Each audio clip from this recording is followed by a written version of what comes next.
vraies voix Sud Radio, c'est le Top Click. Et en tête des top tendances ce soir sur Twitter, Félix, on trouve le No Twitter Day. Et oui, c'est aujourd'hui le jour sans Twitter.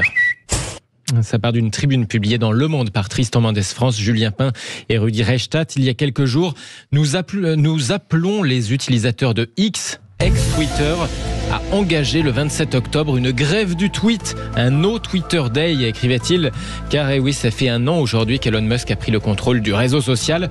Depuis, le milliardaire a licencié la plupart des salariés, notamment au sein des équipes de modération, et les initiateurs de cette grève de Twitter dénoncent les conséquences de ce choix. Je cite leur tribune: désinformation, apologie du terrorisme, pédopornographie, incitation à la violence ou à la haine.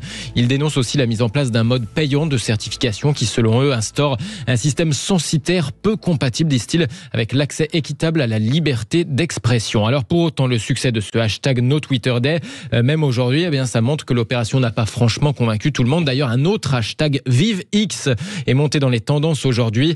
Parmi les sceptiques, on a par exemple Pierre Sautarel qui écrit: vous imaginez l'importance qu'il faut se donner pour considérer que s'absenter de Twitter pendant 24 heures, c'est un acte symbolique fort. Et je dois dire, Félix, pour conclure la semaine, que ce jour sans Twitter pour parler français m'amuse, en particulier les parangons de vertu qui ont lancé cette idée de jour sans Twitter sur Twitter.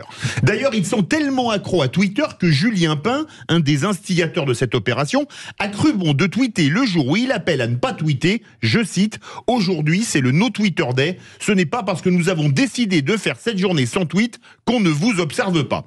Alors ce comportement, en plus c'est menaçant, c'est Big Brother, comme langage. Ce comportement, Elisabeth, moi je le trouve drôlissime, aussi drôle que si la journée sans alcool était annoncée depuis un bistrot, la journée sans tabac chez un buraliste ou la journée de la chasteté depuis un club échangiste. Ils se plaignent du manque de censure sur Twitter, mais ils ne sont même pas capables de s'auto-censurer le jour où ils appellent les autres à se censurer.